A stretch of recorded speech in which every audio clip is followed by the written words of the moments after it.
Masyarakatnya sudah pada faham dengan agama. Padahal dia belum menikah. Tapi dia sudah punya cita-cita yang jelas. Karena tujuan anak jelas, Ustaz. Apa tujuan antum? Anak ingin bersama keluarga masuk surga. Anak-anak anak mau ajarin bagaimana dia kenal dengan Allah Jalla Jalaluh. Maka anak pilihkan rumah yang bagus. Lokasinya, bukan bentuknya. Karena sebagian orang beli rumah di lokasi yang salah. Ya nggak salah sih ya. Karena memang tujuan dia mungkin. Tetangganya nggak ada yang muslim. Semuanya non muslim. Katanya antum bawa anak antum ke surga kata dia. Terus gimana nih? Tiap pagi keluar tetangganya main anjing. Dia bawa kambing. Nggak pas gitu. Tapi itu terjadi. Itu terjadi. Bagaimana orang tua salah. Padahal tujuan dia, anak-anak rasa tujuan orang tua semua baiklah. Tapi karena dia salah pilih rumah. Salah pilih lingkungan. Sekolah. Anak antum mau dijadikan apa nantinya? Anak mau menjadikan anak-anak hamba Allah yang soleh. Karena negeri yang kacau itu bermula dari rumah tangga yang tidak jelas tujuan hidupnya, yang tidak mendidik anak-anaknya untuk soleh. Akhirnya muncul begal-begal. Bahkan ada begal berdasi. Kenapa? Karena tinggal di lingkungan para begal berdasi semuanya. Ada begal tatoan. Karena lingkungannya seperti itu. Maka ingat, pilih sekolah yang jelas. Anak antum ini mau dibawa kemana? Insya Allah anak kepingin anak-anak ini Ustaz ya, hafal Quran lah paling enggak. Ya 3 juz lah Ustaz. Nggak kayak bapaknya. Bapaknya 3 surat soalnya Ustaz. Insya Allah. Alhamdulillah targetnya sudah beda. Kan dulu dia itu didikan yang lama. Nggak bisa disalahkan. Ada orang tua kita yang nggak bisa baca Quran. Ada. Ada kenapa? Karena dulu kakek kita mungkin juga tidak jelas tujuannya. Karena ada orang menyekolahkan anaknya. Tujuan antum menyekolahkan anak antum apa? Supaya dia nanti bisa kerja. Bisa hidup tidak merepotkan orang tua. Ada orang tua seperti itu ketika nyekolahkan anaknya. Nah ini sekolahnya bagus. Nah nanti lulus kamu langsung bekerja. Bahkan sebelum lulus pun sudah kontrak kerja. Ya sudah jadi seperti itu. Anaknya akan bekerja. Sehingga tidak sedikit anak yang ambisinya hanya dunia. Bahkan setelah bekerja lupa sama orang tuanya. Karena engkau yang mendidik anak itu hanya untuk dunia. Milihkan sekolah sudah jelas. Jamaah tidak semua harus jadi ustadz. Enggak. Tapi semua tujuannya harus jelas. Anaknya anak sekolah 3 juz. Nanti kau mau jadi insinyur, mau jadi dokter, mau jadi pengusaha. Nggak apa-apa. Yang penting Abah sudah kasih engkau modal nak. Abahmu nggak bisa ngaji nak. Kesian. Abah nggak ingin punya anak nggak bisa ngaji. Bahkan ada seorang pilot hafal Quran 30 juz. Pilot jemaah. Kalau lagi nyetir murojaah. Nggak masalah mau jadi pilot, silahkan. Tapi jelas dari awal aku mau menciptakan anak yang soleh, yang mengabdi kepada Allah, yang bermanfaat berguna buat agama dan nusa bangsanya. Maka pilih sekolahan jelas. Mahal Ustaz, sekolah-sekolah yang bagus Ustaz. Tergantung tujuan. Antum lihat ada orang menyekolahkan anaknya ke Australia. Ada ke Kanada. Ada seorang, Allahu Akbar. Anaknya disekolahkan ke Kanada. Anak tanya berapa biayanya? Teman cerita, ya sebulan 200 loh Ustaz. 200 juta jemaah. Astagfirullahaladzim. Tapi dibayar sama orang tuanya. Dibayar. Karena hitungannya balik modal nanti ini. Iya jemaah. Ada orang tua yang mencekolahkan memang supaya anaknya nanti lulus balik modal. Dan buat para orang tua kalau punya anak perempuan, kadangkala dia melakukan itu kepada putrinya. Kejar karir terus. Ketika putrinya menikah, dapat suami yang kaya. Yang sudah bisa mencukupi hidupnya. Tapi sama bapaknya nggak boleh berhenti kerja. Kenapa? Saya yang biayain kamu. Enak banget suami kamu. Nyuruh berhenti. Apa peran dia? Peran dia mengatakan gabiltu. Saya terima. Sehingga bapak nggak punya kuasa atas anaknya. Betul jemaah. Seorang suami ketika mengatakan gabiltu, selesai sudah kekuasaan orang tua. Otoritas orang tua putus. Loh itu kan anak-anak Ustaz, kata dia. Ada mitsaqan ghalidha. Perjanjian yang dahsyat sekali yang diambil oleh suami itu. Atau diambil istri dari para suami. Maka di sini jemaah. Kemudian masjid. Peran masjid. Kalau antum tinggal di rumah yang jauh dari masjid. Azan nggak dengar. Tapi aman lingkungannya Ustaz. Aman dijaga satpam lah. Tujuannya apa antum? Anaknya mau dibawa kemana? Kita aja dengar azan belum tentu ke masjid jemaah. Aduh azan lagi, astagfirullah. Kalau nggak dengar azan malah nggak wajib ke masjid karena tidak dengar azan. Masya Allah. Maka tolong perhatikan. Yang pertama, al-bait, rumah. Anak itu pendidikan dimulai dari rumah, bukan dari sekolahan. Rumah itu dimulai dari memilih pasangan hidup. Jadi kalau bicara mendidik anak, anak mau dibawa kemana itu bermula dari memilih istri jemaah. Awalnya dari sana semua. Antum kepingin apa? Anak kepingin anak-anak yang putih Ustaz, yang mancung-mancung Ustaz. Oh ya, berarti cari ibu yang putih dan mancung. Keluar, iya sesuai dengan yang dia inginkan. Antum kepingin apa? Anak kepingin yang ya agak gelap sedikit lah Ustaz. Ya oke, cari yang ibunya gelap sedikit. Antum mau apa? Anak mau anak yang hafal Quran. Oh agak repot cari ibunya ini. Kenapa? Belum tentu mau sama antum soalnya. Astagfirullahaladzim. Bismillah. Alhamdulillah. Alhamdulillah. Betul jemaah. Maka dari awal situ sudah antum tentukan. Mencari dengan seksama. Karena ketika anak itu lahir, peran utama itu adalah peran ibu.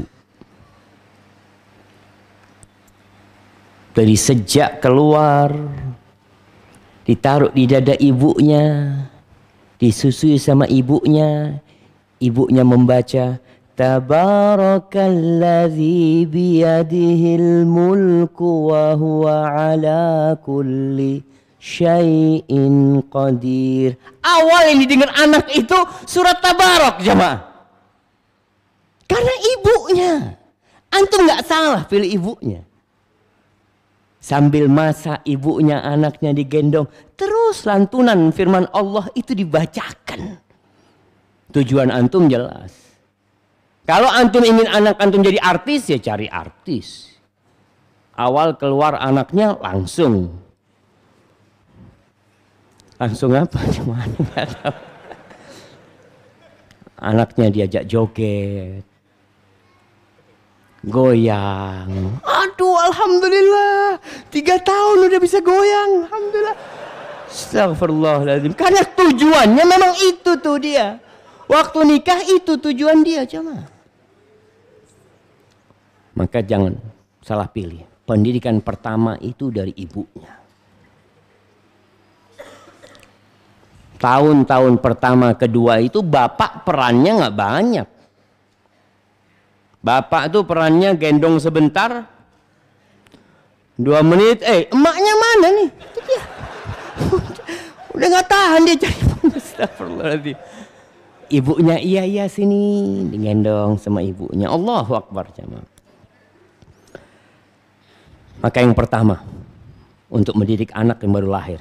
Jadi kalau mau bawa anak itu tadi fase pertama itu sebelum menikah. Itu fase panjang, kajian sendiri itu.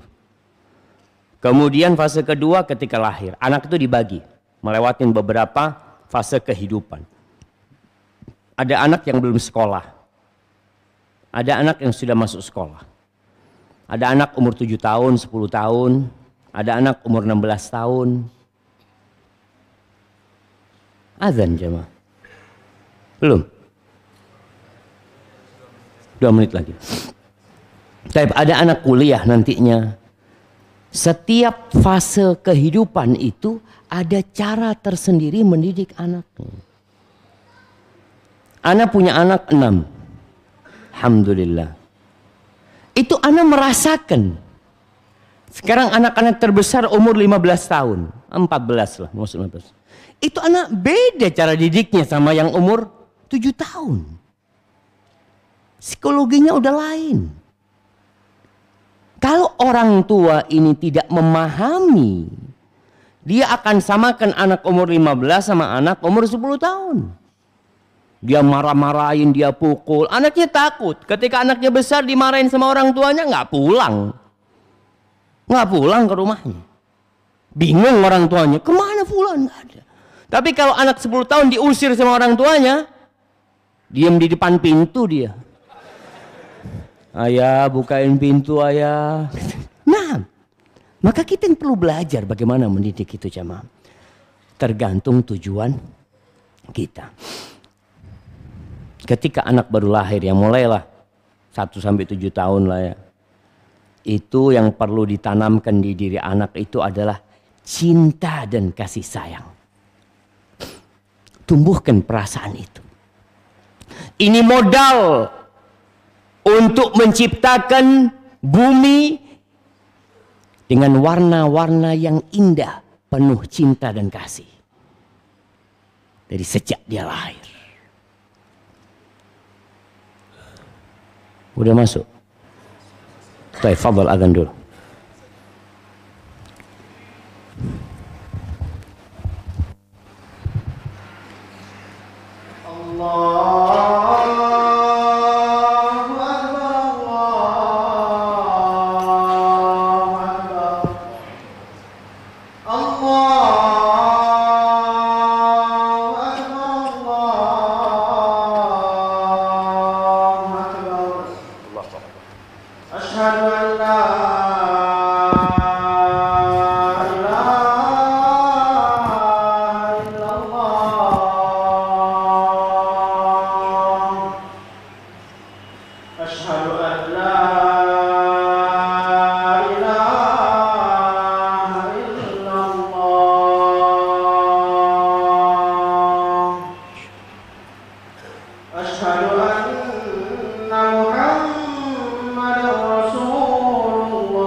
Allahumma salli wa sallim ala nabiyyina Muhammad. Kalau antum melihat ada anak yang ketika besar pendendam, pendengki, susah memaafkan, biasanya itu pengaruh di masa susuan ibunya. Ada ibu yang menyusui anaknya, nggak peduli sama anak yang disusui, nggak ada kontak mata sama anaknya, nggak dilihat anaknya. Tahu-tahu anaknya udah lepas, dia pegang HP, dilihat, oh belum selesai anaknya. Tapi seorang ibu yang mendidik anaknya digendong ya sambil dilihat anaknya, dielusin kepalanya, dipijit kupingnya, dilihat, ya Allah anakku, ya Allah. Anak itu akan tumbuh besar mencintai orang dan dicintai orang biasanya. Kenapa? Ada transfer cinta dari orang tuanya.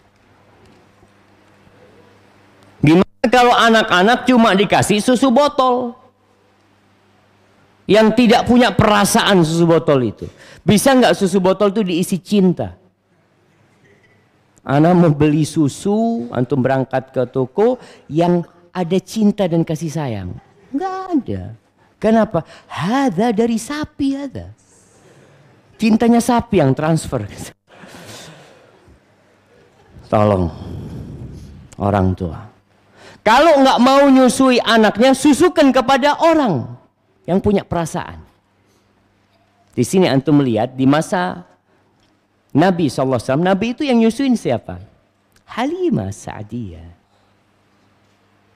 Bukan sapi, tapi seorang ibu. Dan mendapatkan ASI walaupun bukan dari ibu kandungnya. Dan mereka milih, nggak semua orang disuruh nyusuin anaknya, dipilih dari keluarga yang baik-baik. Karena anak ini bukan hanya minum susu, tapi minum cinta dan kasih sayang dari orang tuanya. Apalagi kalau lagi nyusu, bapaknya datang dikecup anaknya, ibunya juga dikecup, ya Allah. Anak itu tambah, kadang kali dikecup sama ayahnya, dia lepas itu susu ibunya, dia pandang ayahnya, terus dia nyusu lagi. Ini jamaah, jangan diremehkan. Nabi SAW suka mengecup anak-anak kecil untuk menumbuhkan cinta. Sampai pernah suatu hari datang orang Badui bertanya kepada Nabi SAW, "Atuqabbiluna sibyanakum?" Apakah kalian mencium anak-anak kecil di antara kalian, bayi-bayi kalian? Kata Nabi, iya. Oh, kita tidak mencium. Bangga dia. Seakan-akan orang-orang yang perkasa itu, oh, nggak punya kayak gitu. Kata Nabi SAW, ya mungkin Allah sudah cabut rahmat dari kalian. Rasul SAW subhanallah jamaah, diciumin tuh anak-anak kecil. Bukan hanya anaknya sendiri, bukan hanya cucunya. Para sahabat Nabi kalau punya anak langsung dibawakan kepada Nabi SAW. Dibawa ke Nabi SAW. Rasul SAW bagaimana berbagi cinta dengan cucunya. Umamah binti Abil As, sholat jadi imam, anaknya ditaruh di sini jamaah. Masih kecil jamaah. Dan antum lihat ya, orang tua yang gendong anaknya di sini, bagaimana perasaan anaknya, bagaimana cinta dia kepada ayahnya, dia pegang kepala ayahnya ya. Nanti sama bapaknya dimundurin, dia takut jatuh, ayah, ayah, katanya subhanallah. Bukan dengan kekerasan. Nabi kita tuh Nabiur Rahmah, Nabi kasih sayang. Wa ma arsalnaka illa rahmatan lil alamin. Dan kami tidak mengutusmu kecuali rahmat buat alam semesta ini. Sehingga mulai dari sejak dini Nabi menumbuhkan cinta dan kasih sayang di anak-anak para sahabat. Yang kedua, orang tua harus tegas juga. Tidak semua keinginan anaknya diturutin. Karena anak ini belum tahu mana yang bermanfaat, mana yang berbahaya. Anak itu hanya tahu enak. Berapa banyak anak suka permen, suka es krim. Akhirnya malam hari batuk. Orang tua, enggak Ustaz, anak kan sayang sama anak. Ustaz, anak belikan satu lusin. Ustaz. Bukan. Maka kasih sayang itu membuat antum melarang dia. Terkadang itu berbahaya buat dia. Anak kadang-kadang ketemu anak-anak beli permen apa namanya itu? Yang bulat atasnya. Ya permen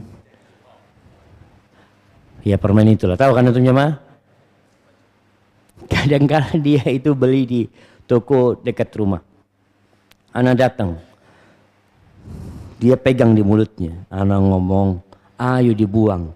Sebentar Bapak, sebentar. Dia kadang-kadang dia gigit jemaah, baru dia buang. Astagfirullahaladzim. Itu anak-anak, dia nggak tahu kalau kita tuh sayang sama dia, bukan jahat sama dia. Dan ada anak, ketika keinginannya tidak diturutin, dia demonstrasi. Walaupun nggak pakai izin kepolisian ya, nggak. Dia demonstrasi, nangis, muter-muter ya. Dia tunjukkan, dia ingin bikin malu orang tuanya. Akhirnya orang tuanya, aduh yalah dikasih. Tatkala itu engkau telah salah mendidik itu anak. Dia sudah tahu kelemahan orang tuanya. Demonstrasi. Nggak boleh. Jadi kita harus nggak boleh. Tapi kalau kita menghalangi dia dari apa yang dia inginkan, kita perlu cari ganti. Bagaimana pikiran dia ini lupa dengan apa yang dia inginkan. Dan itu mudah sebenarnya jemaah. Anak itu nangis nggak lama. Kadang-kala nangis ya, anak-anak nangis ingin sesuatu, ingin mobil-mobilan ini itu, anak gendong dia, anak bawa ke taman, anak liatin daun-daun nih, lihat nih. Nih ada ulatnya yang lihat nih. Dia lihat, oh iya ada ulatnya. Lupa sama mobil dia sudah. Orang tua harus cerdas bagaimana membuat anak itu lupa dari apa yang sebenarnya membahayakan dia. Tidak semua yang dia inginkan kita kasih. Yang ketiga, mendidik mereka dengan contoh. Dari sejak awal dikasih contoh. Dari sejak dini. Anak punya anak, ya. Anak nggak pernah ngajarin dia itu kencing di depan rumah. Tahu-tahu suatu hari dia buka celana, kencing di taman. Astagfirullah, belajar dari mana ini? Nah, ngomong, oh belajar dari anaknya tetangga.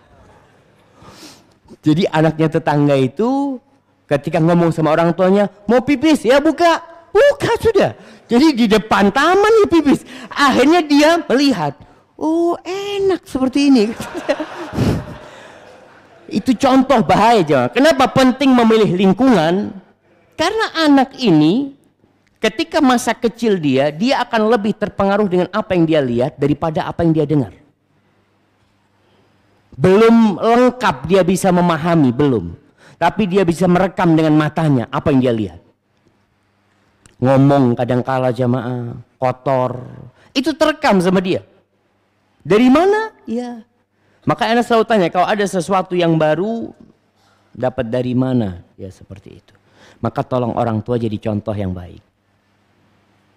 Contoh yang baik ketika datang ke rumah, dicari anaknya, salaman sama anaknya, diciumin anaknya.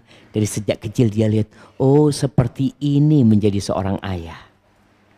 Akan terekam terus dia. Dia kalau panggil ibunya, umpamanya nama ibunya Siti. Siti. Anaknya manggil ibunya apa? Siti. Siti minta susu. Ibunya Siti. Karena itu yang dia rekam itu. Dia ngomong manggil ibu mama ya, umma ya, ummi, nggak ada dia. Makanya kenapa sebagian orang terpaksa manggil istrinya ummi. Ummi supaya anaknya ikut manggil ummi. Nggak manggil nama aja mah. Boleh nggak anak bapak manggil istrinya ummi? Boleh. Kalau panggilan itu panggilan manja ya untuk ngajarin anak. Bukan menjadikan istrinya seperti ibunya, tidak. Sholat orang tua, perbanyak sholat sunnah di rumah. Jangan semua sholatnya di masjid. Qobliyah mungkin di masjid. Kadang-kala kan jarak azan iqamah itu pendek ya. Kalau kita sholat di rumah qobliyah, sampai masjid, assalamualaikum.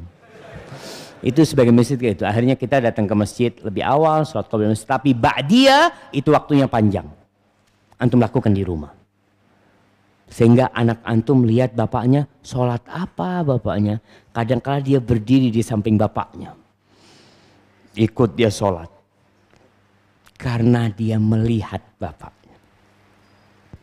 Makan, sama seperti itu.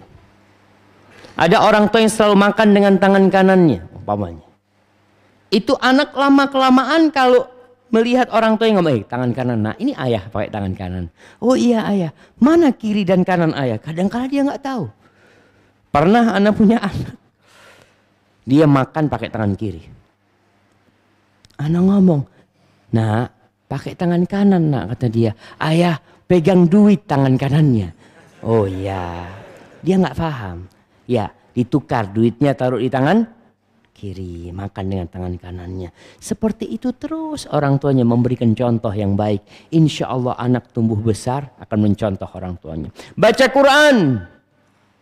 Coba orang tuanya pegang Quran. Anak akan cari Quran. Tapi sebagian orang tua pegang tablet. Ngaji. Enak, ngaji. Anaknya suruh ngaji, bapaknya pegang tablet. Dia itu sakit hati sama orang tuanya. Maka tolong hindarin seperti itu. Jadi ketika nyuruh anaknya, hendalah orang tua melakukan terlebih dahulu. Jadi kalau mau ngaji, sudah pegang Quran. Yuk ngaji nak ya, baca Quran. Anak itu akan baca jemaah. Nggak perlu teriak-teriak didik anak akhirnya. Sebagian orang tua mengatakan, oh bapak dulu sudah ngaji, sekarang kamu yang ngaji. Iya nggak benar-benar anak antum. Padahal dia butuh contoh dari antum.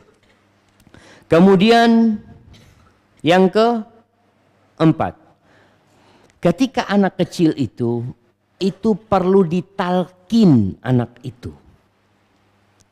Artinya dikasih tahu ainallah fis sama umpamanya. Tanya man rabbuk Allah. Terus tanya man rabbuk Allah, man rabbuk Allah, man nabiyuk Muhammad sallallahu alaihi wasallam, ma dinuk Islam. Terus ditalkin dia. Karena apa? Karena memang dia memorinya masih kosong. Dia belum bisa menalar pada waktu itu. Yang bisa hanya menghafal. Maka pendidikan anak pada waktu itu berupa hafalan. Terus diajarkan. Kenapa anak-anak TK itu bisa hafal doa-doa? Kenapa ibunya nggak hafal? Karena anak TK terus ditalkinin sama gurunya. Baca ini, baca ini terus. Orang tuanya alhamdulillah Ustaz, anak-anak bisa baca doa keluar rumah Ustaz. Ibunya belum hafal Ustaz. Kenapa? Dulu dia tidak ditalkin. Maka dikatakan al-ilmu fis sighari kan naqshi 'alal hajar. Ilmu di waktu kecil itu seperti memahat di atas batu. Dia akan hafal terus. Kemudian yang kelima, yang keenam. Yang kelima.